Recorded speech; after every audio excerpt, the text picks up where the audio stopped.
يا من صليت بكل الأنبياء، يا من في قلبك رحمة للناس، يا من ألفت قلوبا بالإسلام، يا حبيبي يا شافعي يا رسول الله، بأمي وأبي فديتك سيدي.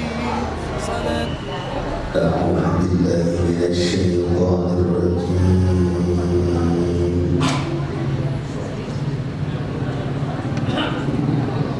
بسم الله الرحمن الرحيم.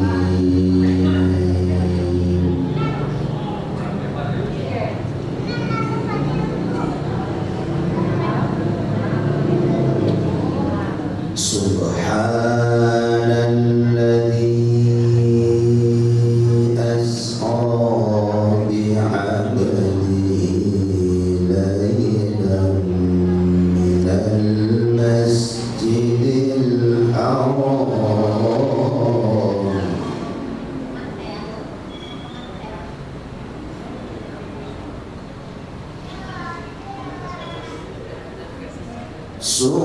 سبحان الذي أسرى بعبده ليلا من المسجد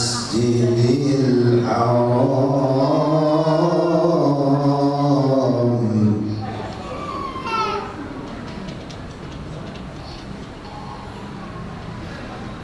ليلا من المسجد الحرام إلى المسجد الأقصى الذي باركنا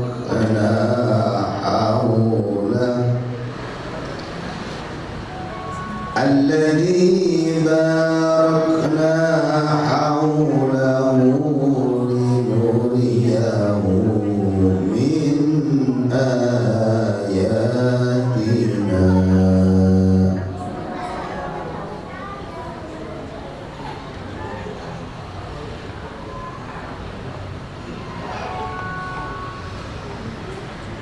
ليلا من المسجد الحرام إلى المسجد الأقصى الذي باركنا حوله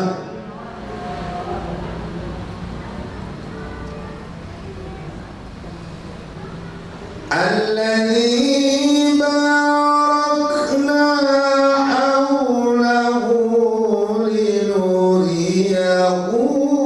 من آياتنا.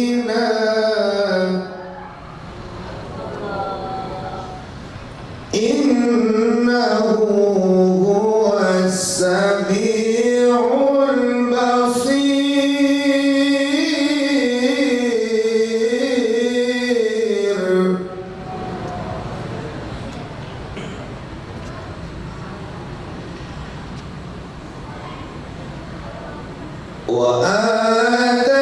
وآتينا موسى الكتاب وجعلناه هدى لبني إسرائيل.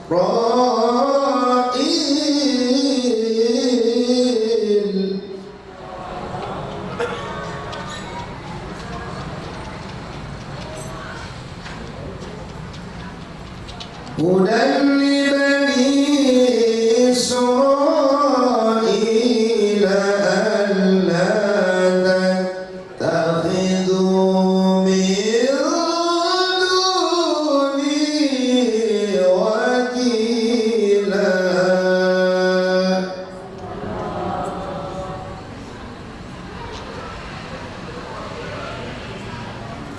بسم الله الرحمن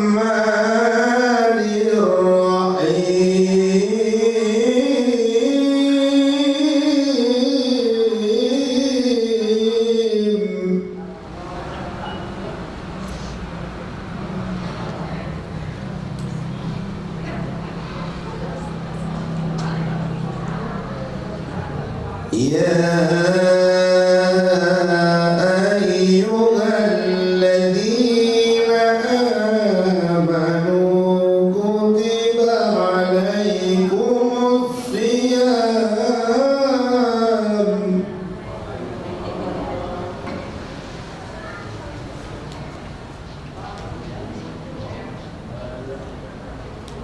يا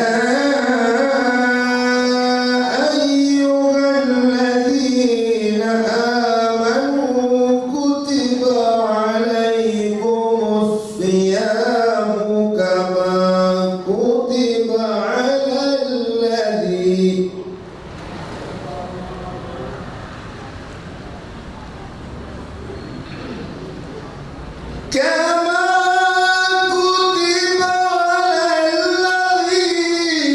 من قبلكم لعلكم تتقون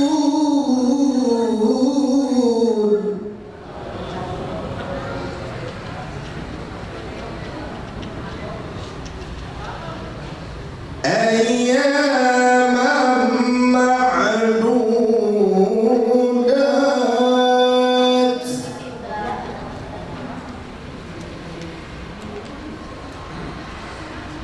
فمن كان مريضا أو على سفر فعدة من أيام أخر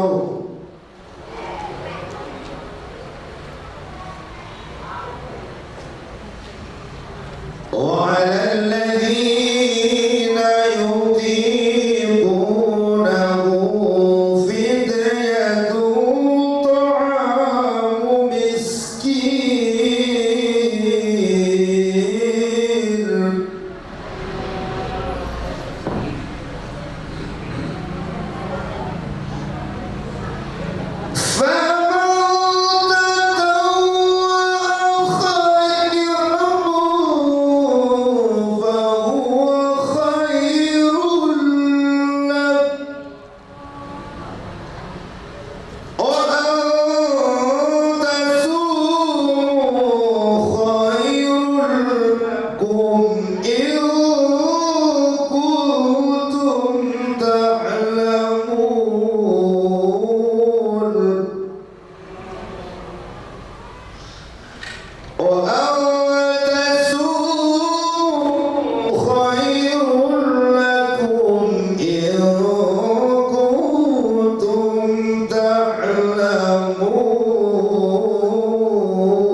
lagi Maha Penyayang.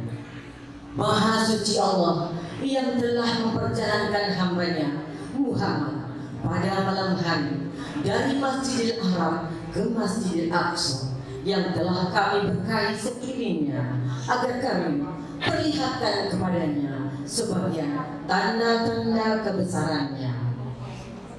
Sesungguhnya Dia Maha mendengar lagi Maha melihat. Dan kami berikan kepada Musa kitab Taurat, dan kami jadikannya petunjuk bagi Bani Israel dengan firman, janganlah kamu mengambil pelindung selain aku. Wahai orang-orang yang beriman, diwajibkan atas kamu berpuasa sebagaimana diwajibkan atas orang sebelum kamu, agar kamu bertakwa, yaitu beberapa hari tertentu. Maka barang siapa di antara kamu sakit atau dalam perjalanan lalu tidak berpuasa, maka wajib mengganti sebanyak hari yang dia tidak berpuasa itu pada hari-hari yang lain. Dan bagi orang yang berat menjalankannya, wajib membayar fidyah, yaitu memberi makan seorang miskin. Tetapi barang siapa dengan kerelaan hati mengerjakan kebajikan, maka itu lebih baik baginya, dan berpuasa itu lebih baik bagimu jika kamu mengetahui. Maha benar Allah dengan segala firman-Nya.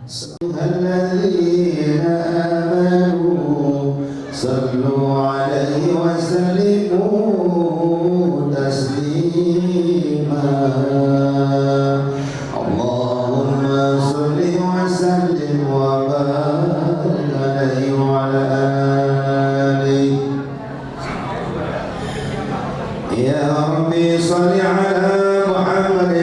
ربي صل عليه وسلم يا ربي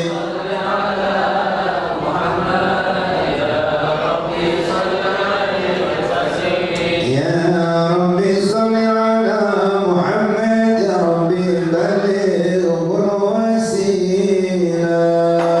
يا ربي صل على محمد يا ربي صل على محمد يا ربي خصه بالفضيلة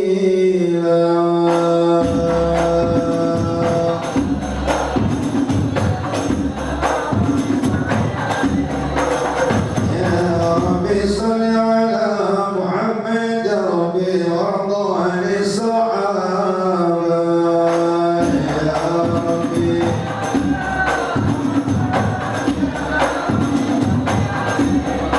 يا ربي صل على محمد يا ربي وارض عن الصلاة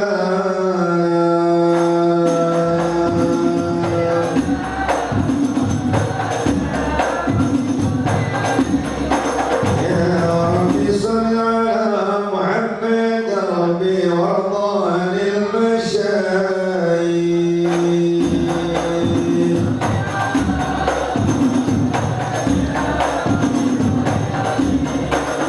يا ربي صل على محمد يا ربي فارحم والدينا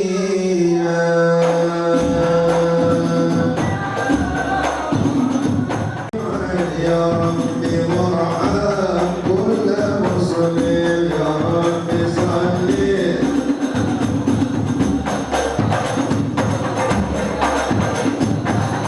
يا ربي واغفر لكل مذنب يا ربي لا تغفرنا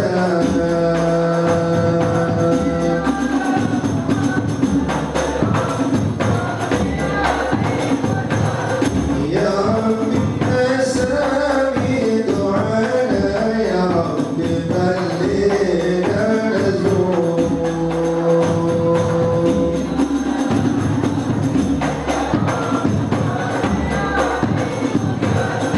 يا ربي نجانا بنوره يا ربي وطال وأمانا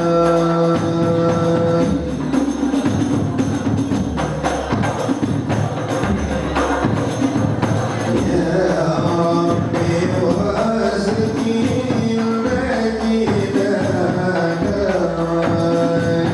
يا ربي أجرنا من عذابي يا ربي وارزقنا الشفاعة يا ربي حفظنا بالشهادة يا ربي صل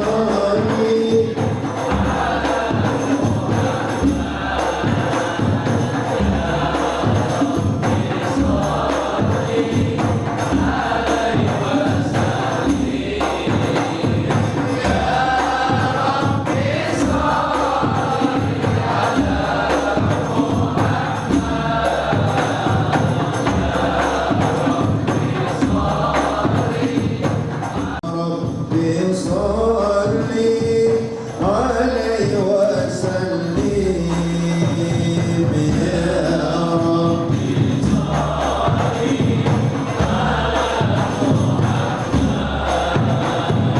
يا ربي صل يا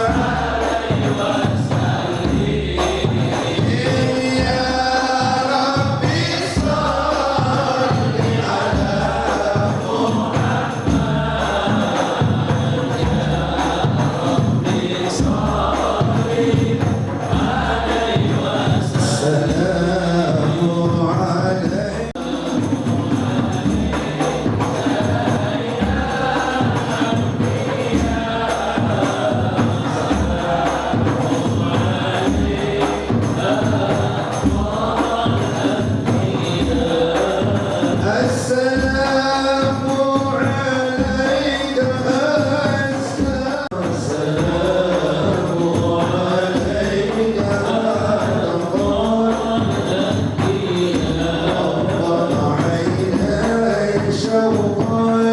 للكون أرسل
الله أهلا مرحبا بك النبي المشرف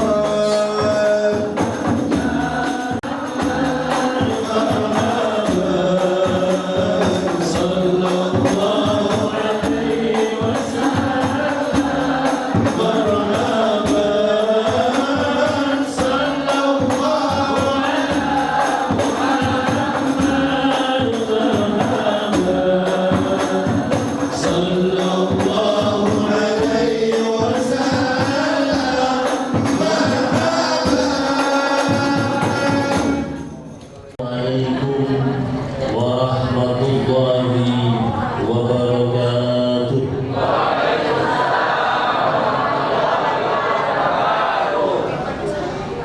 Alhamdulillahi rabbil alamin. Alhamdulillahi wa kafa. Wassalatu wassalamu ala nabiyyina al-mustafa wa ala alihi wa ashabihi ahli sidqi wal wafa. Allahumma salli wa sallim ala sayyidina Muhammad al-fatih lima ughliq wal khatim lima sabaq nasiril haqqi bil haqq wal hadi ila siratikal mustaqim wa ala alihi haqqa qadrihi wa miqdarihi al-azim. Subhanaka la ilma lana illa ma 'allamtana innaka antal alimul hakim. Allahumma 'allimna ma yanfa'una warzuqna ilman wa arinal haqqa haqqa warzuqna ittiba'ah wa arinal batila batila warzuqna ijtinabah wa adkhilna fi ibadika salihin. Subuhun qudusun rabbuna wa rabbul malaikati wa ruh. Ibu-ibu, jangan ada yang bikin siaran tandingan ya. Penyiarnya hanya Irfan. Kalau yang berisik mau didoain, mau didoain? Mau? Suaminya nikah lagi. Kalau nggak mau didoain suaminya nikah lagi, diem.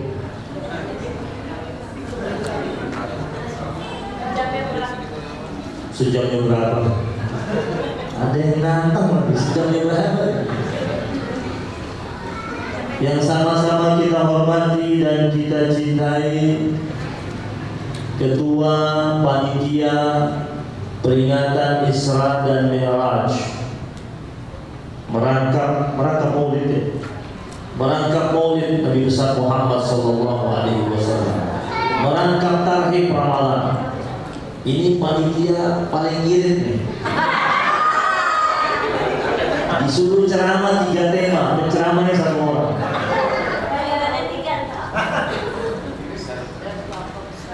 Yang sama-sama kita hormati dan kita cintai Ketua DKM Masjid Mus'ab bin Umair, pengurus yayasan daripada Masjid Mus'ab bin Umair, segenap pengurus masjid, para tamu undangan yang mewakili daripada aparatur negara yang tidak dapat disebutkan satu persatu, muslimin muslimat yang dimuliakan Allah Subhanahu wa taala. Alhamdulillah, segala puji bagi Allah, pencipta kita yang maha melihat segala macam bentuk perbuatan kita, maha menyaksikan segala macam bentuk sikap kita, maha menatap segala macam bentuk tindak tanduk kita, maha mendengar segala macam bentuk permintaan dan permohonan kita.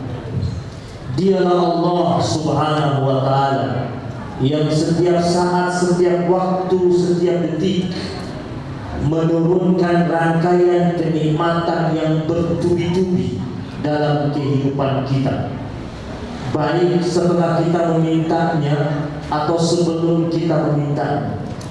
Bahkan Allah Subhanahu wa Ta'ala dengan rahmatnya yang agung dan kemuliaannya yang begitu tinggi, lebih banyak menghadirkan buat kita nikmat demi nikmat, karunia demi karunia sebelum kita meminta kepada Allah Subhanahu wa Ta'ala. Dan sebagai hambanya, menjadi kewajiban kita mempersembahkan rasa syukur kita yang paling tinggi hanya kepada Allah, dan keimanan kita yang paling kuat juga hanya untuk Allah Subhanahu wa Ta'ala. Syukur yang tak bertepi, syukur yang tidak ada habis-habisnya, syukur yang dalam setiap untayan kalimat syukur masih membutuhkan ungkapan syukur berikutnya. Syukur yang membuat kita itu betul-betul mengakui bahwasanya seluruh nikmat yang hadir dalam kehidupan kita merupakan persembahan dari Allah. Ma bikum min ni'matin fa min Allah. Nikmat apa saja yang turun dan hadir dalam kehidupan hamba Allah, semuanya mutlak dari Allah Subhanahu wa Ta'ala. Syukur yang melambangkan kita ini betul-betul hamba-Nya. Washkuru ni'matallahi in kuntum iyyahu ta'budun. Dan bersyukurlah kalian atas nikmat-nikmat Allah, kata Allah dalam Al-Quran. Jika hanya kepada Dia Allah kalian menyembah. Jadi potret penghambaan kita kepada Allah itu terlihat dari bagaimana kita bersyukur kepada Allah Subhanahu wa Ta'ala. Syukur yang membuat kita terus ditambah nikmat oleh Allah Subhanahu wa Ta'ala. Karena syarat utama nikmat itu ditambah adalah bersyukur kepada Allah. La in syakartum la azidannakum. Jika kalian bersyukur kata Allah, maka kami pasti tambah nikmat atas kalian. Syukur yang membuat kita ini dijauhkan dari segala macam bentuk bala, musibah dan ujian. Sebagaimana Allah tegaskan dalam surat An-Nisa, "Ma yaf'alullahu bi'adzabikum in syakartum wa amantum." Wahai sekalian manusia, Allah Subhanahu wa Ta'ala tidak akan pernah memperlakukan azab dalam kehidupan kalian jika kalian mengarungi kehidupan kalian, kata Allah, dengan banyak bersyukur dan kuat imannya kepada Allah Subhanahu wa Ta'ala. Dan semoga kita semuanya masuk dalam rombongan hamba Allah yang tinggi syukurnya dan kuat imannya kepada Allah Subhanahu wa Ta'ala. Salawat dan salam terus menerus kita hadirkan dan persembahkan kepada Rasul pilihan yang selalu indah tutur katanya, bagus akhlaknya, baik perangainya, sopan santun dalam pergaulan, pemimpin agung, panglima yang gagah berani, seorang suami yang bijaksana, pengemban risalah ilahi, penyabar terhadap segala macam bentuk persoalan umat manusia, Nabiur Rahmah, Nabi yang kehadirannya menebar rahmat bagi seluruh umat manusia, bahkan seluruh alam semesta. Allah berfirman, "Wa ma arsalnaka illa rahmatan lil alamin." Tidak kami utus engkau wahai Rasul kecuali mempersembahkan rahmat bagi seluruh alam raya ini. Sahabat Nabi Abdullah bin Abbas radhiyallahu taala anhuma, kata beliau ketika menafsirkan firman Allah ini, kata beliau, jika engkau ditanya tentang apa nikmat Allah yang paling agung, paling mulia, paling sempurna, paling indah yang Allah persembahkan di atas pentas bumi ini, maka jawabannya adalah nikmat Allah yang paling agung, paling mulia, paling indah paling besar yang Allah hadirkan di atas pentas bumi ini adalah diutusnya Rasulullah Sallallahu Alaihi Wasallam. Nabiyyun Taubah, Nabi yang mendidik umatnya bagaimana merintis dalam indah taubat kepada Allah Subhanahu Wa Taala. Nabiyyul Huda, Nabi yang membawa hidayah, kemudian hidayah tersebut ditebarkan kepada seantero penjuru dunia, yaitu baginda Nabi besar Muhammad Sallallahu Alaihi Wasallam. Tentu harapan kita sebagai umatnya, semoga nanti di yaumil akhir kita semuanya diperkenankan untuk dihubungkan dan digabungkan bersama rombongannya Rasulullah SAW. Kita punya Rasul ini, Rasul yang begitu romantis, menanti umatnya di tepian telaga Al-Kautsar. Nabi menunggu kita di tepi telaga, menanti umatnya datang ke situ. Yang menurut riwayat sahabat Nabi pernah tanya sama Rasul, ya Rasulullah, bagaimana luasnya telaga Al-Kautsar? Kata Nabi, min maqami hadza ila Amman, dari tempat aku berdiri di Mekah ini sampai Yordania luas, yang airnya lebih putih daripada susu, wa ahla minal asal, lebih manis daripada madu. Kemudian di tepian telaga Al-Kautsar itu aniyatuhu adadun nujum, ada gelas-gelas yang begitu cantik, tempat-tempat minum, cawan-cawan yang begitu indah, yang jumlahnya seperti bilangan bintang di langit. Man syariba minha lam yazma, siapa saja yang minum dari tepian telaga Al-Kautsar tersebut, dia tidak akan pernah merasakan kehausan selama-lamanya. Di hari di mana kita sedang berada di huru hara pada mahsyar, di mana orang merasakan kepanasan, mereka yang mendapatkan tegukan dari telaga Kautsar tidak akan pernah merasakan kehausan selama-lamanya.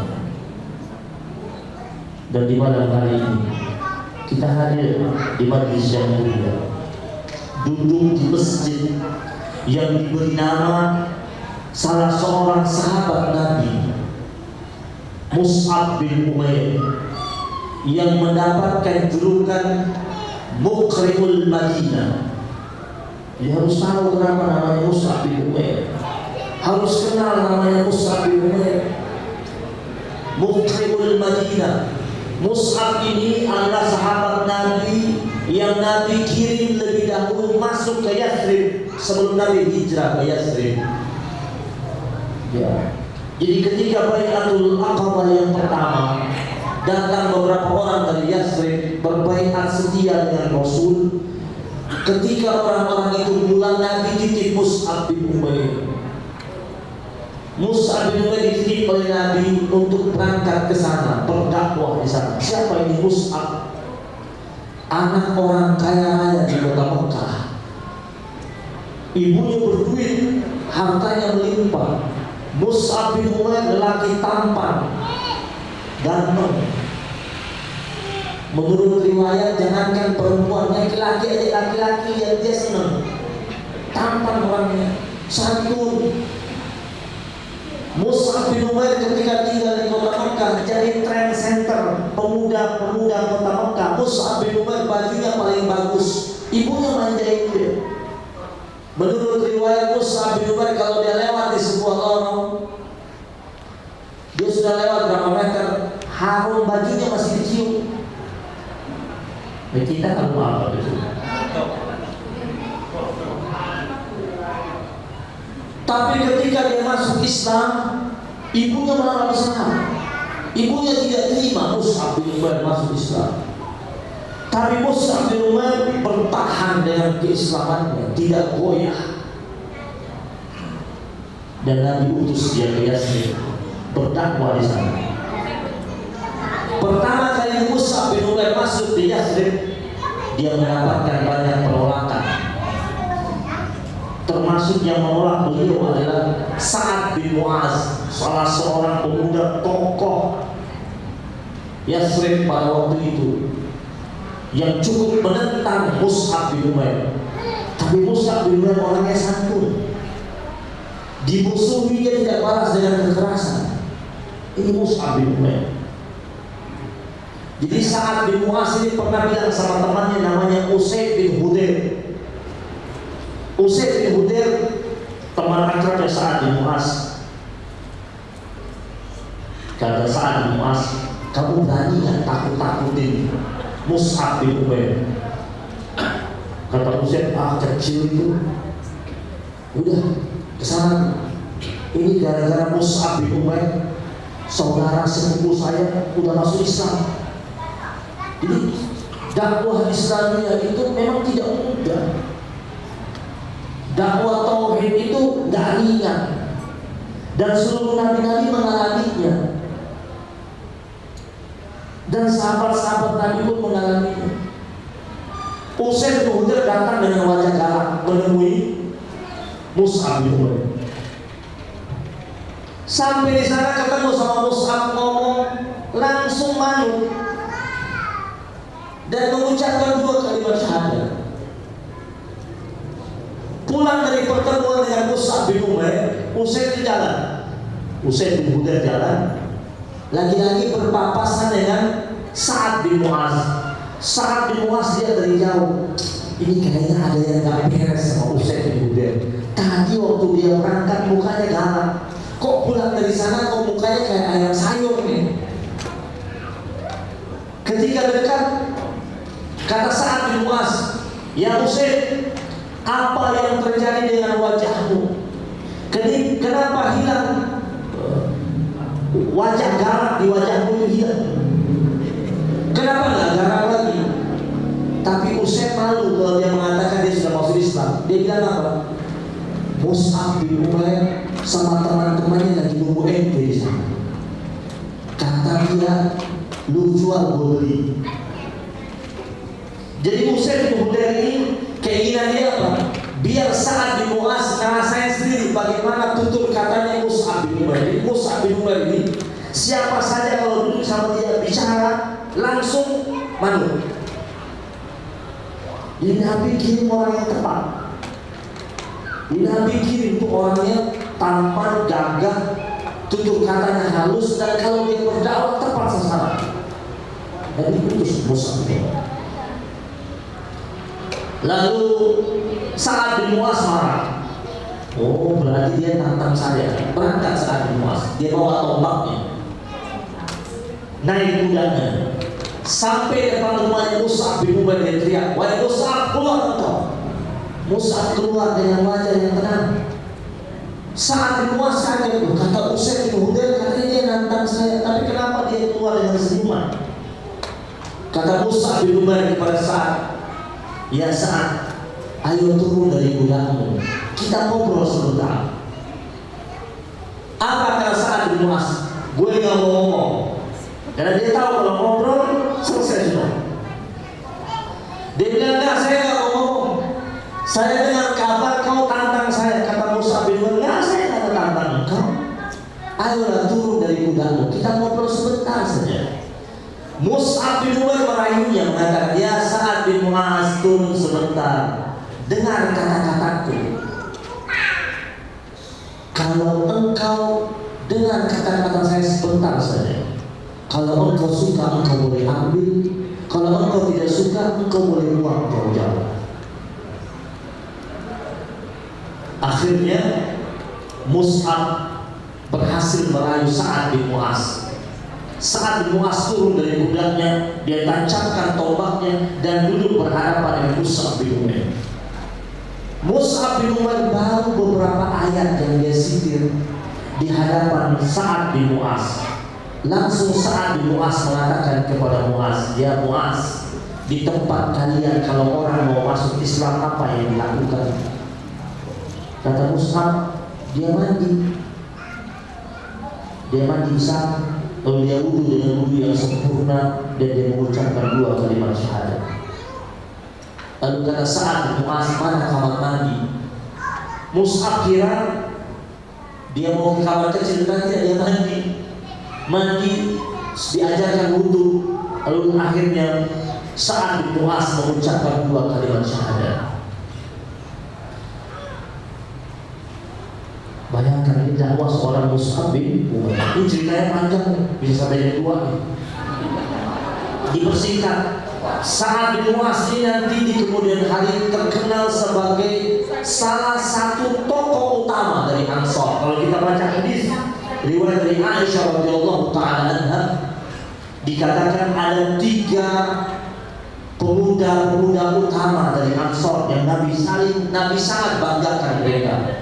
Itu ada Sa'ad bin Mu'adz, ada Usaid bin Hudayr, kemudian ada Abbad bin Bishr. Abbad bin Bishr ini orang Ansor, pemuda yang pernah lagi sholat malam, ada sampai sekitar 10 anak panah masuk di tubuhnya, dia nggak rasain apa-apa, khusyuk. Nah kita nggak usah panah, nyamuk terbang lihat. Jemaah yang dirahmati Allah Subhanahu wa taala, ini sebentar lagi kita masuk bulan suci. Saya nggak tahu mau ceramah dari mana. Ini Isra Mi'raj ada, Maulid ada, tapi Ramadan ada. Ini gaduh-gaduh nih. Ya, kita mulai dari Isra Mi'raj lagi deh, lebih dulu deh. Ya. Atau Ramadan? Mau yang mana? Mana aja deh, ya. Udah.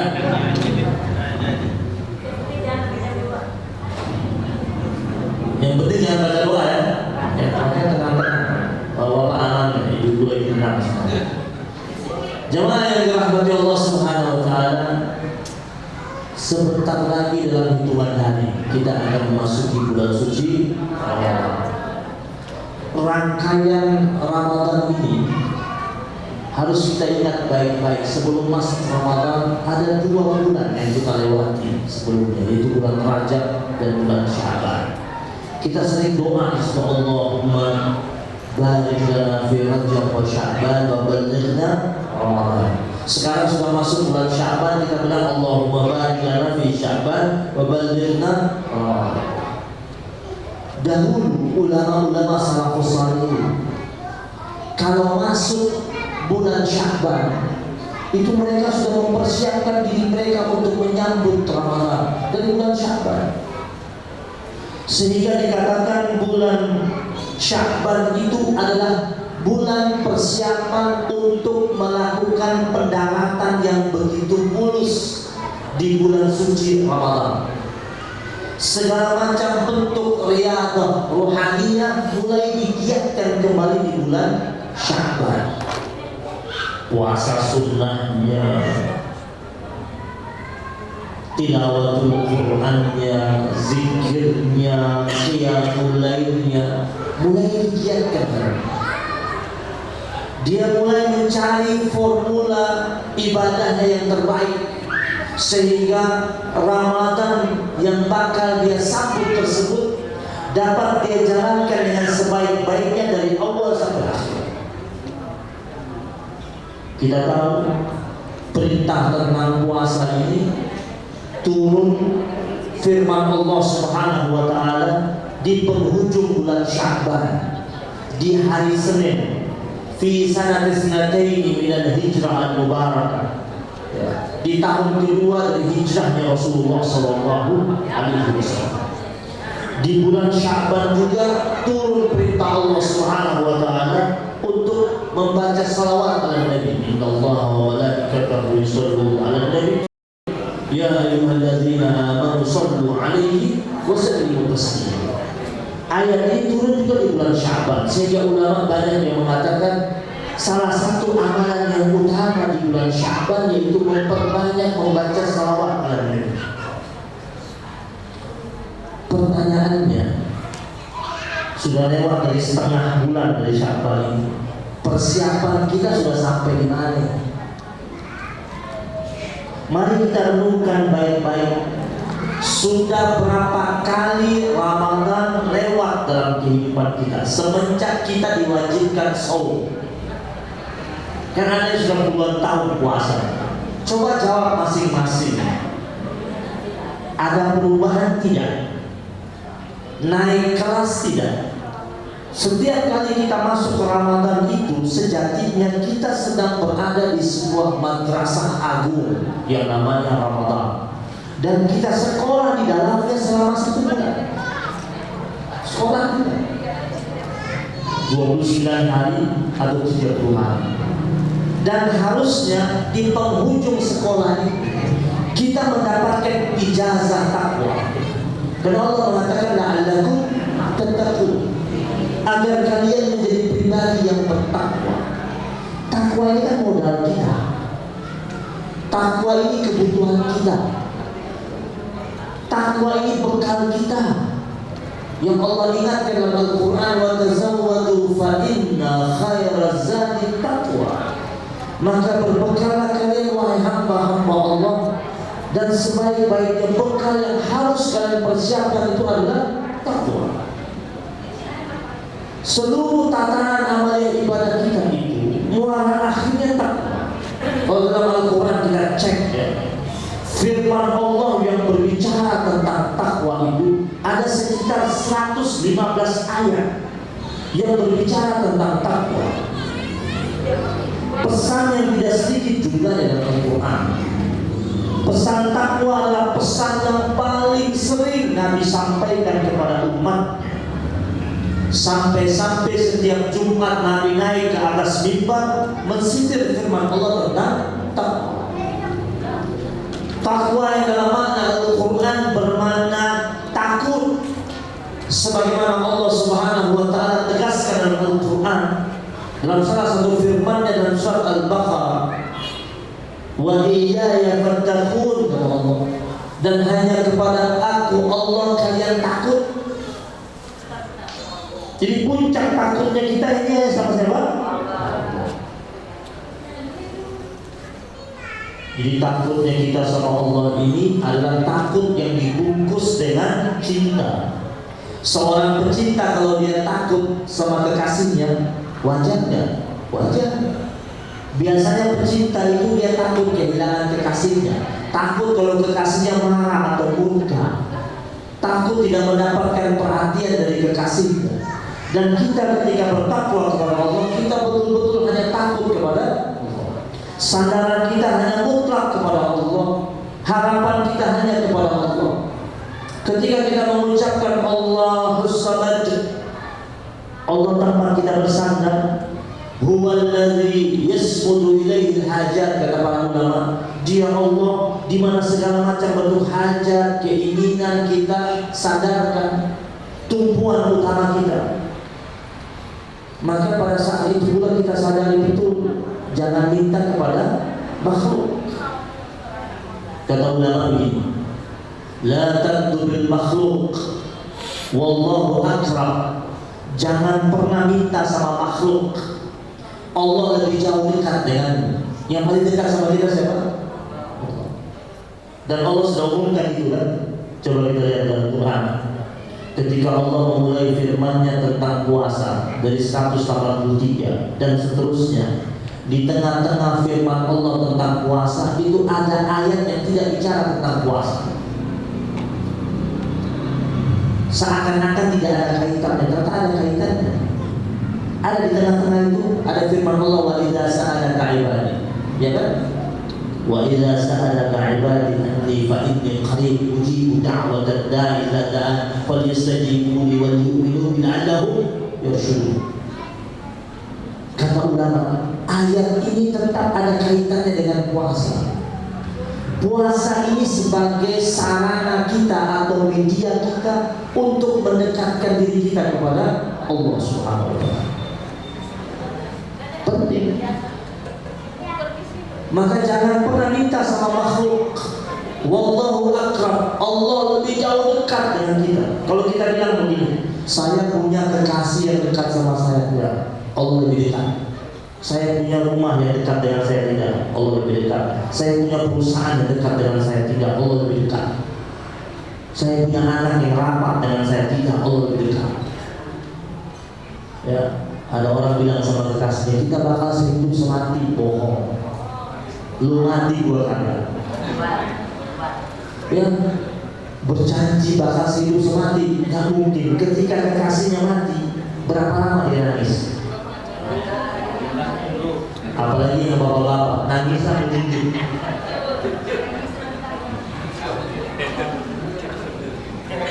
Sebentar nangisnya. Ada yang sampai hantar kekasihnya ke pemakaman. Ketika kekasih diturunkan ke liang lahat, dia teriak, "Ya Allah, jangan masukkan dia, Pak, jangan Pak, saya ingin ikut." Saya kalau ada di pemakaman kayak gitu, ibu-ibu yang teriak, saya biar jangan dipegang, coba lihat terjun nggak? Dia cuma nangis doang. Dia bilang, "Saya ingin ikut, jangan pisahkan saya dengan dia, biar saya masuk sama-sama." Gak bakal. Yang paling dekat dengan kita siapa? Allah. Intaddu bil makhluk, kata ulama, intaddu bil makhluk tat'ab. Kalau engkau dalam hidupmu kau minta sama makhluk, kau bakal capek. Makanya kalau cinta, Pak, Bu, kalau cinta secukupnya, jangan banget capek. Suka secukupnya, jangan banget capek. Senang secukupnya, jangan banget capek. Sekedarnya. Coba lihat, ada public figure dicintai banget sama penggemarnya. Terus suatu saat public figure tersebut melakukan sesuatu yang tidak disukai oleh penggemarnya. Lihat penggemar yang tadi cinta sama dia, bencinya kayak apa? Banget. Nanti secukupnya. Yang banget itu, yang banyak itu kasih sama Allah Subhanahu wa Ta'ala. Makanya kenapa puasa ini spesial yang bakal kita jalani. Karena Allah dalam hadis qudsi mengatakan as-shaumu li wa ana ajzi. Puasa itu untukku, kata Allah. Seluruh amalan anak Adam itu untuk dirinya. Tapi ketika masuk ke puasa, kata Allah, li, untuk. Wa ana ajzi, aku yang memberikan pahala langsung, kata Allah SWT. Maka siapkan diri, perbaiki sholat kita, biar paripurna sholat kita ini. Ya, kan sholat ini kan mi'rajul mu'minin. Apa itu mi'rajul mu'minin? Komunikasi langsung kita dengan Sang Pencipta. Kita kalau ngobrol sama orang yang kita hormati, kira-kira kita atur nggak pembicaraan kita? Rapi gitu. Ini kita sholat menghadapnya Pencipta kita. Makanya kata Imam Al-Ghazali, lihat 4 hal penting ketika sholat. Yang pertama kata beliau, asyuru' ma'al ilmi. Laksanakanlah syariat sholat itu pakai ilmu. Harus paham yang dibaca. Bapak-bapak jangan jawab ya, ibu-ibu saya tanya. Sami'allahu liman hamidah. Apa artinya? Dapat hadiah nih, Quran dari ketua DKM. Apa artinya? Hah? Salah. Ayo. Sami'allahu liman hamidah. Kamu ucapkan terus nih. Kalau Allahu Akbar udah tahu artinya. Hah? Belum tuntas. Sami'allahu liman hamidah. Allah Maha mendengar bagi siapa saja yang memujinya. Kalau tahu artinya kira-kira nikmat ya? Maka kata Imam Al-Ghazali, asyuru' ma'al ilmi. Laksanakanlah syariat sholat itu pakai yang kita baca dalam sholat itu kita tahu artinya. Insya Allah bisa khusyuk. Nah kebanyakan kita masih saja pasrah dengan keawaman keislamannya, tetapi tidak pasrah dengan keawaman urusan-urusan umum. Urusan dunia nggak mau awam.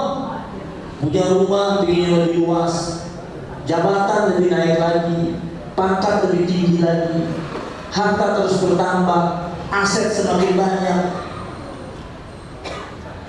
Nini umur 75 tahun tersinggung dibilang sama temannya gak punya aplikasi WhatsApp.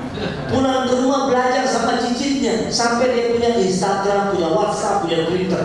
Belajar kursus 3 hari 3 malam. Biar nggak dibilang gaptek. Urusan apa? Dunia. Pas ini nggak bisa baca Quran, dibilang apa? Saya orang zaman dulu, buta huruf. Dia pasrah. Ada nggak kayak gitu?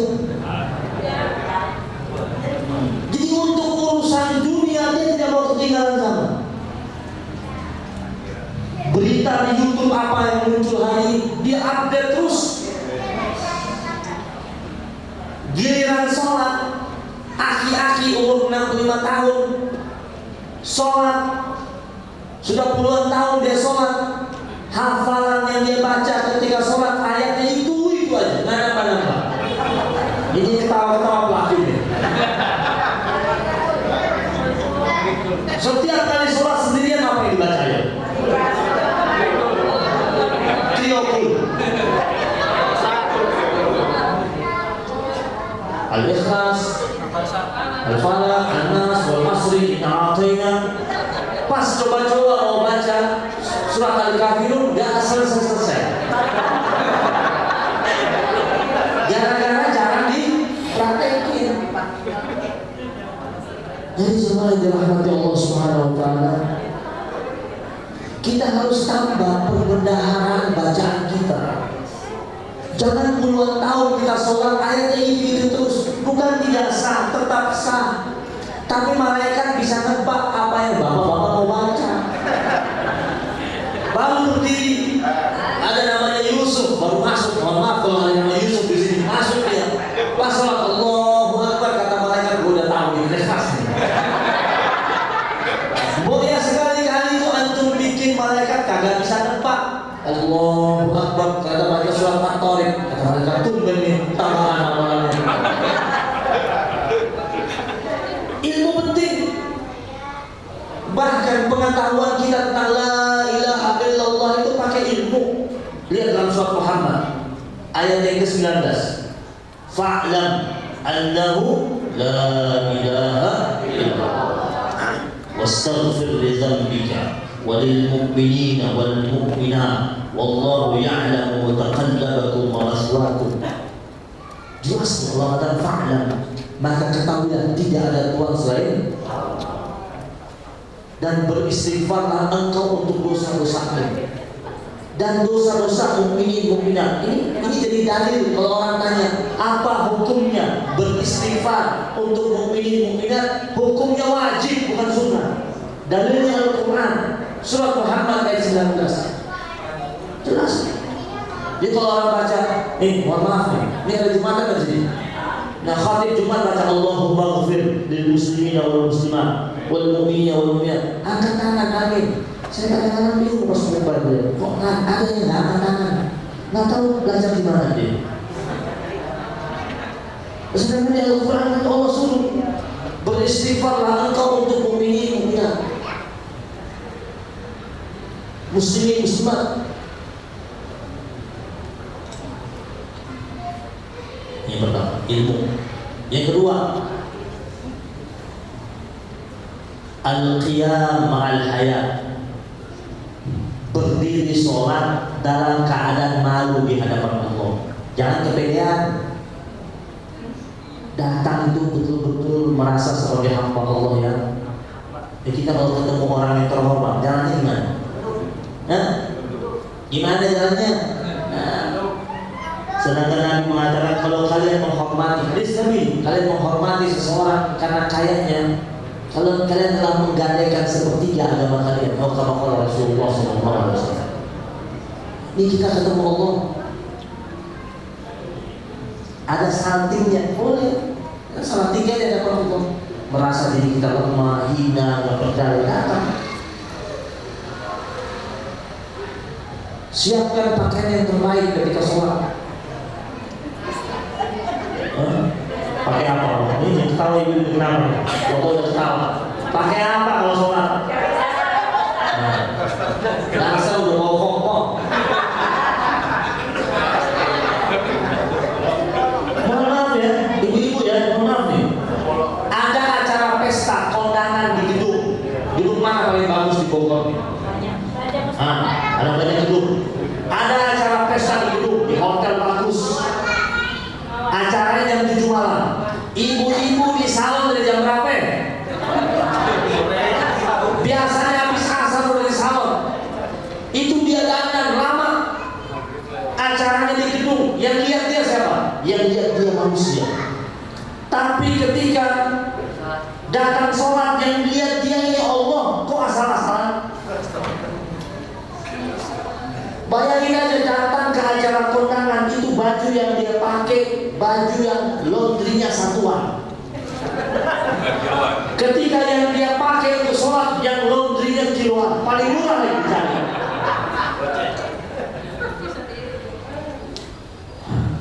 Makanya Allah ini pakai yang terbaik. Yang mau bapak nih, mentang-mentang dikatakan kaos pakai kaos sehingga sah sholatnya. Memang sah sholatnya pakai kaos sehingga diberi tutup aurat. Main pakai begitu, coba antum datang di istana negara pakai kaos sehingga. Kalau nggak ditendang sama pas pampres itu nggak sopan katanya. Ini antum menghadap Allah yang rapi. Betul-betul datang menemui Allah Subhanahu wa Ta'ala. Datang Ramadan ini siapin semuanya. Orang-orang zaman dulu ketika datang Ramadan, sudah gembira. Sebelum Ramadan dulu ada ulama dia dagang, hartanya banyak, punya toko besar. Itu datang bulan Sya'ban, Pak. Dia tutup tokonya dia tutup. Libur 2 bulan. Orang-orang tanya, ya Syekh, kenapa engkau tutup tokomu? Karena dia ihtiraman di Ramadan, menghormati bulan suci Ramadan. Orang-orang bilang, ya Syekh, engkau tak takut kehilangan pelanggan? Nah, kayak kita tutup toko 3 hari, tulis toko buka kembali tanggal 27. Ditulis loh, biar pelanggannya gak hilang. Ya, apalagi yang tokonya dekat masjid, Jumatan dia gak tutup. Jumatan dia gak tutup. Buka warung tongseng, Jumatan tetap buka dia. Wah, ini nanti bakal banyak pelanggan. Sibuk dia racik, khotib sudah naik. Khutbah kedua dia masih racik. Pas iqamah baru dia gelar sejadah. Gelar sejadah di mana? Depan warungnya. Kayak gimana? Ini ulama dia tutup tokonya. Jangan punya orang nggak bisa tutup toko, dimarahin sama suaminya. Tapi ini ulama dibilang, Anda nggak takut kehilangan pelanggan? Apa kata dia? Saya lebih takut kehilangan Allah ketimbang kehilangan pelanggan. Terus dibilang lagi sama dia, wahai Syekh, terus gimana dong omset Anda berkurang cuma berdagang 10 bulan? Apa kata Syekh? Saya tutup 2 bulan, omset saya 14 bulan. Kenapa? Ketika bulan Rajab itu pelanggan setia yang datang borong semuanya. Tahu ini Syekh ini bakal tutup bulan Syawal.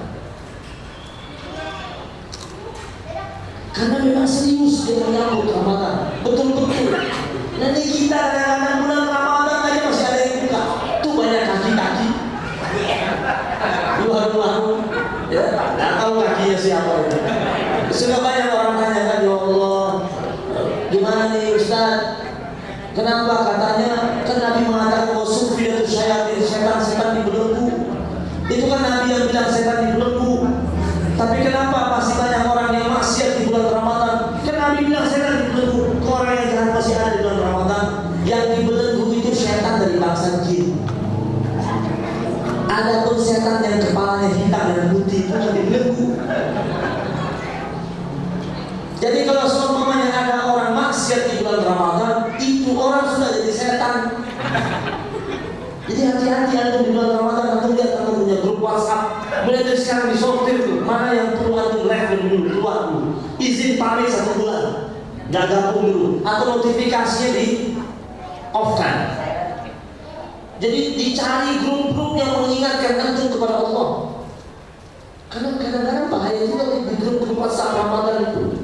Jam 12 siang, jam 1 siang, tiba-tiba ada yang posting es teh manis. Itu kalau antum masih ketemu di Ramadan ini ada yang begitu, antum balas kirim surat An-Nas. Karena yakinlah ini pasti syayatin setan dari bangsa manusia ada di grup.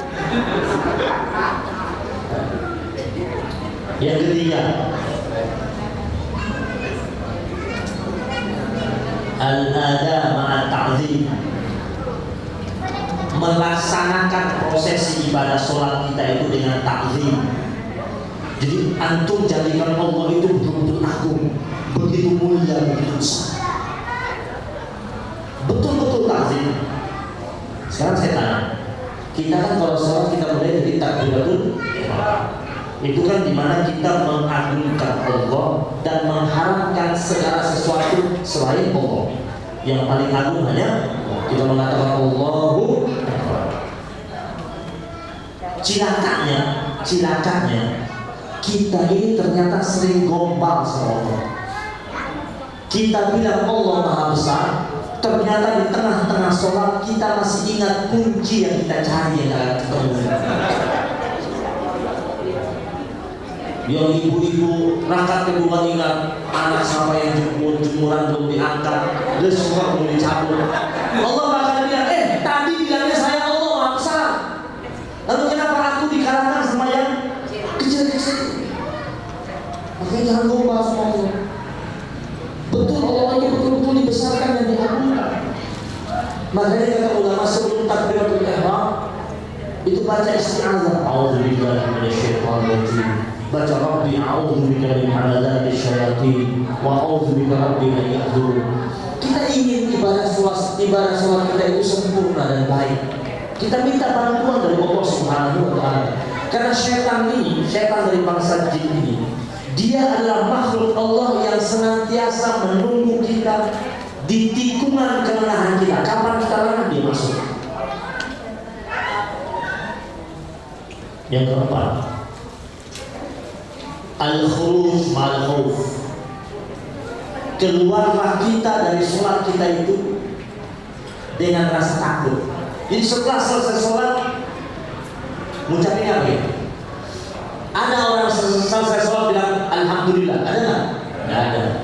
Setelah selesai sholat, Assalamualaikum warahmatullahi, Assalamualaikum warahmatullahi. Bacanya apa? Astagfirullah. Kenapa baca istighfar? Karena habis sholat ini, bukan nggak habis maksiat loh. Habis sholat, kenapa baca istighfar? Karena kita minta ampun sama Allah. Bisa saja sholat kita yang kita anggap sempurna, nggak sempurna di dalam Allah. Kita langsung baca istighfar. Kenapa? Kita tidak tahu ini Allah terima atau tidak. Jangan-jangan masih banyak kekurangannya. Kita baca istighfar. Waktu Nabi dan sahabat-sahabatnya mengalami kemenangan dan Allah menangkan mereka, Allah turunkan firman Allah, "Idza ja'a nasrullahi wal fath wa ra'aitan nasa yadkhuluna fi dinillahi afwaja fasabbih bihamdi rabbika wastaghfir." Kok Allah suruh istighfar pada mereka baru sudah mendapatkan kemenangan? Kenapa? Karena Allah ingatkan Nabi dan sahabat-sahabatnya, jangan sampai kemenangan yang telah mereka raih, mereka euforia dengan kemenangan tersebut hingga akhirnya mereka lupa sama Allah Subhanahu wa taala. Penyebab utama mereka menang adalah Allah Subhanahu wa taala. Kita sholat yang menguatkan kita bisa berdiri tegak untuk sholat Allah.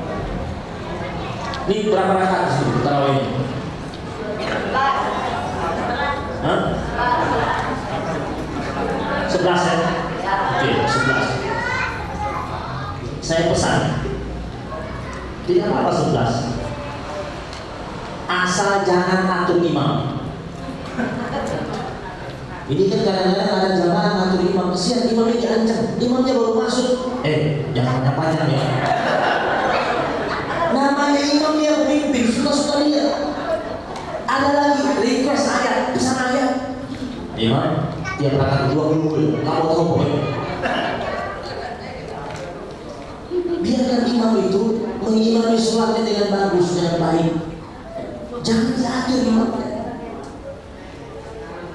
Ini datang Ramadan suka banyak orang cari-cari masjid yang selesai duluan. Ini kelihatan tuh, ya. Hidayahnya ada di mana nih? Kadang-kadang, jangan di situ deh, masjid Musa di rumahnya panjang, kelamaan. Cari yang masjid yang ada 10 kilo di sini. 10 kilo di sini. Selesai cepat, lebih cepat 15 menit, bolak-balik 30 menit. Al-khuruj ma'al khauf. Selesai melaksanakan ibadah, sering kita rasa takut kalau tidak bernilai di hadapan Allah Subhanahu wa taala. Jemaah yang dirahmati Allah Subhanahu wa taala. Terakhir, ini masjid sudah indah. dan ada keinginan kita membuatnya lebih indah lagi. Tentu ibadah yang nyaman itu jika dilakukan di tempat yang di dalam Al-Quran, setiap kali firman Allah tentang sholat, Allah gandengkan dengan kata zakat. Sampai-sampai ulama mengatakan orang yang sholat tapi tidak berzakat seperti orang yang sholat tanpa sujud. Orang kalau sholat tidak sujud kira-kira sah. Salah satu amalan yang mulia di bulan suci Ramadan itu sedekah. Nabi bersabda, "Afdalus sadaqah sadaqatun fi Ramadan." Sedekah yang paling afdal adalah sedekah yang dikeluarkan di bulan suci Ramadan. Karena Nabi sallallahu alaihi wasallam ajwadun nas. Nabi Muhammad sallallahu alaihi wasallam dikatakan sebagai orang yang paling sangat dermawan. Wa kana ajwadu mimma yakun fi Ramadan. Ketika datang bulan suci Ramadan, Nabi lebih dermawan lagi. Jadi di luar Ramadan Nabi sudah dermawan, datang Ramadan Nabi lebih dermawan lagi. Di luar Ramadan Nabi keluarkan mungkin sekitar 20-30 dirham, datang Ramadan Nabi keluarkan 50 sampai 100 dirham. Maka jemaah yang dirahmati Allah Subhanahu wa taala, sisihkan apa yang kita miliki untuk rumah Allah Subhanahu wa taala. Apa yang menjadi niat baik daripada pengurus masjid untuk melebarkan masjid ini, memakmurkan masjid ini agar dinikmati bersama-sama oleh kita, lakukan. Tidak ada orang yang berinfak yang miskin. Ya ada. Wa ma anfaqtum min syai'in fa huwa yukhlifu. Allah berfirman dalam Al-Quran, apa saja yang kalian infakkan, apa saja, Dia Allah bakal segera menggantinya. Allah menggunakan redaksi present tense, yukhlifu, Dia Allah segera ganti. Wa huwa khairur raziqin, dan Dia Allah sebaik-baiknya pemberi rezeki. Dulu sahabat-sahabat Nabi yang kaya tidak pernah jatuh miskin dengan infak yang dia keluarkan. Utsman bin Affan waktu perang Tabuk waktu itu Nabi sangat membutuhkan kendaraan yang banyak untuk pertempuran ke wilayah Tabuk. Tabuk itu dari kota Madinah hampir 700 kilo. Sayyidina Utsman menyumbang 950 ekor onta, disumbang untuk perang Tabuk. 100 ekor kuda, kurang lebih 100.000 dirham disumbang oleh Sayyidina Utsman bin Affan radhiyallahu ta'ala, dan dia tidak pernah miskin. Zamannya Abu Bakar As-Siddiq membutuhkan kendaraan, lagi-lagi Sayyidina Utsman bin Affan pernah memberikan 100 ekor onta kepada Abu Bakar As-Siddiq radhiyallahu ta'ala. Sayyidina Utsman ini memang kaya raya, kaya genetik. Tahu kaya genetik? Dari Brodol udah kaya, bapaknya kaya, ibunya kaya, kabilahnya kabilah kaya, kelompoknya kelompok orang kaya. Ketika ayah meninggal dunia dia masih remaja, dia diberikan tanggung jawab mengelola harta kekayaan ayahnya, ternyata lebih kaya.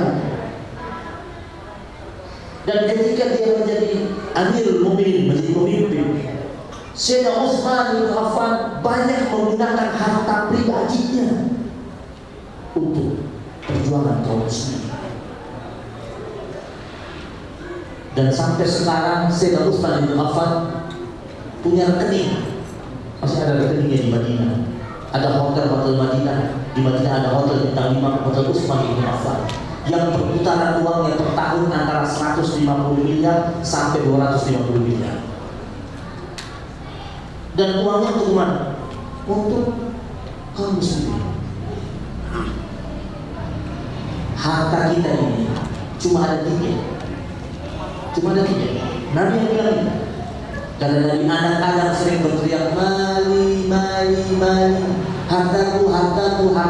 Karena Nabi dia nggak tahu hartanya cuma 3. Yang pertama kali apa yang dia makan, kemudian dia buang kembali. Nih, ini sudah harta saya belum? Belum. Saya belum minum. Yang saya bilang itu harta saya. Ada orang ajak kita makan di restoran mewah, duduk berlima habis 10 juta atau makan apa? 10 juta habisnya. Terus besok pagi mau bongkar muatan, ada yang tahan. Istrinya tanya sama dia, ayo ke belakang aja. Sayang mah 10 juta di semalam ada. Apa yang dia makan dia buang. Ibu-ibu sebelum datang kemari ada beli jus tadi sebelum maghrib, taruh di kulkas. Rencananya pulang kajian ini mau minum. Pulang sampai di rumah anak lagi nonton TV sambil minum. Hartanya siapa? Harta anak. Yang kau makan kau buang kembali ya Rasul. Yang kedua, yang kau pakai jadi lapuk dan usang. Baju warnanya masih putih sekarang, nggak tahu nanti 3-4 tahun kemudian bisa jadi sesak kalau bergemukan. Mobil yang kita beli baru 5 tahun kemudian sudah mulai banyak rewelnya. Rumah yang kita tempati kita nggak tahu. Nih saya ngobrol sama kita punya ketua, sudah berapa tahun di sini? 22 tahun. 23 tahun yang lalu bukan tempat beliau dan tidak menjadi jaminan 50 tahun akan datang tetap rumah beliau. Rumah yang kita tempati saat ini 50 tahun yang lalu bukan rumah kita dan tidak menjadi jaminan 50 tahun akan datang tetap rumah kita. Udah nggak ada, anak kita ada 4 jadi hak ahli waris, dijual bagi-bagi pindah ke mereka. Harta yang kedua. Harta yang ketiga, kata tadi, yang kau sedekahkan kau petik hasilnya di hari akhir. Jadi yang kita taruh itu di jalan Allah itu yang kita ambil. Yang banyak yang kita kumpulkan itu ketika kita meninggal dunia dibagi-bagikan sama ahli waris. Syukur-syukur ahli waris masih ingat kita, masih mau sedekah atas nama kita. Kalau enggak, sudah wassalam. Makanya kata ulama, anak kita itu yang terbaik kita kasih buat mereka cuma 2, akidah sama ilmu, bukan harta. Karena harta bisa habis.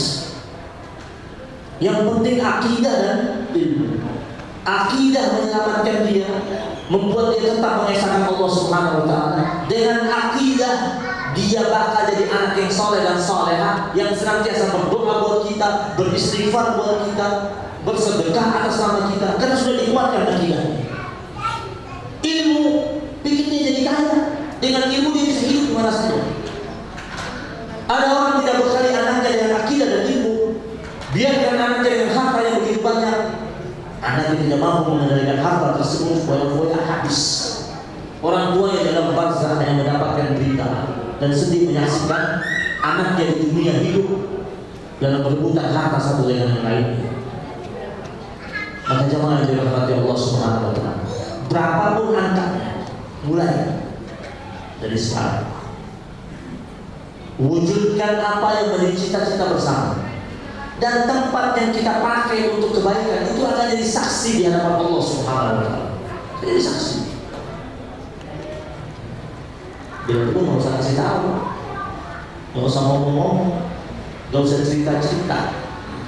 Sudah keluarin apa yang penting datang. Kalau ada 2 truk semen, pasir, turunnya. Apa yang kita bisa bantu? Dengan ide boleh, dengan usulan boleh. Dan tidak pernah ada kisah orang yang melakukan sesuatu di jalan Allah yang tidak dimuliakan oleh Allah Subhanahu wa taala. Pasti dimuliakan oleh Allah Subhanahu wa taala. Mudah-mudahan ini menjadi pemicu kebaikan buat kita semua. Dan mudah-mudahan di Ramadan ini, Ramadan menjadi Ramadan yang jauh lebih mulia, lebih berkah. Ramadan yang akhirnya menghadirkan kebaikan buat kita semua. Saya mau cerita terakhir, kisah nyata. Ada salah satu murid saya,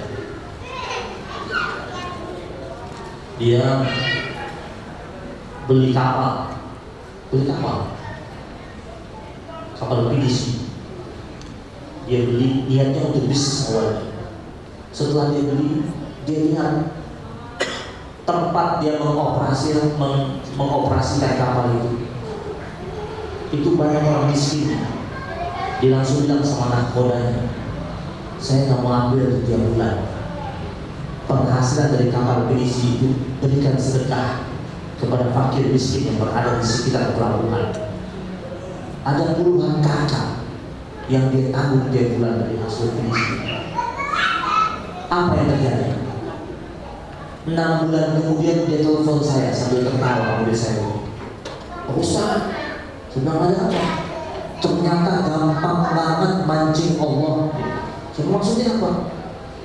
Saya hanya berikan kapal pinisi yang kecil untuk Allah. Saya bagi-bagikan kepada fakir miskin hasilnya. Allah mudahkan saya, sekarang saya bisa beli 2 kapal pinisi yang besar. Dia tidak menyangka dalam tempo 2 bulan, dalam tempo 6 bulan, Allah mudahkan rezekinya dan datang begitu cepat dan begitu banyak sampai susah dia menampungnya. Dia sampai bisa beli 2 kapal pinisi yang besar-besar. Dan itu menjadi core bisnis dari kemudian hari. Jadi tidak ada yang mustahil. Dan kalau Allah Subhanahu wa Ta'ala sudah menurunkan keputusannya, menghadirkan kebaikannya, maka tidak akan ada yang bisa menahannya. Dan Allah punya cara untuk membukakan rezeki buat kita. Allah ini Razzaq, pemilik kunci rezeki. Dan skenario Allah kita tidak bisa baca. Berbeda sama kita selain punya planning, punya skenario, itu punya kita. Kalau punya Allah enggak. Yang penting lakuin dulu untuk Allah. Niatkan benar-benar untuk Allah, rencanakan untuk Allah, nanti Allah yang atur kehidupan kita.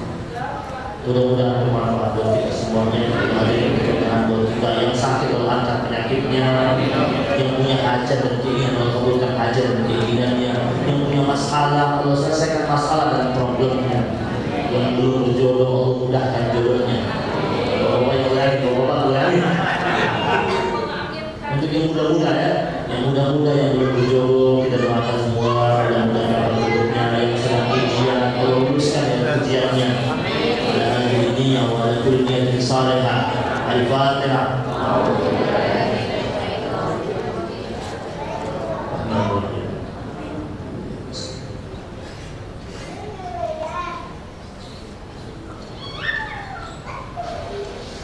اللهم صل وسلم على سيدنا محمد وعلى ال سيدنا محمد صلاة تبلغنا من اقصى الغايات يا وجود يا رحيم يا وجود يا عالم الغيب والشهاده. ربنا تقبل منا انك انت السميع العليم وتب علينا يا مولانا انك انت التواب الرحيم.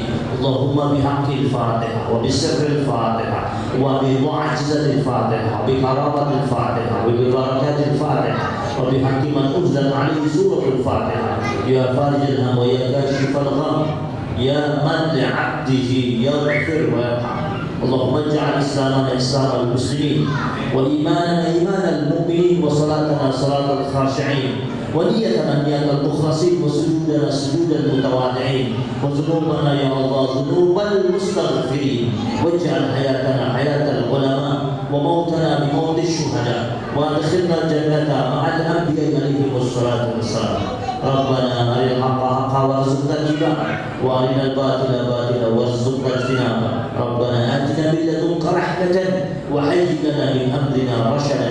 ربنا آتنا في الدنيا حسنة وفي الآخرة حسنة وقنا عذاب النار وأدخلنا الجنة مع الأبرار يا عزيز يا غفار يا رب العالمين. بفضل سبحان ربك رب العزة عما يصفون وسلام على المرسلين والحمد لله رب العالمين. هذا مني وعفو منكم والسلام عليكم ورحمة الله وبركاته.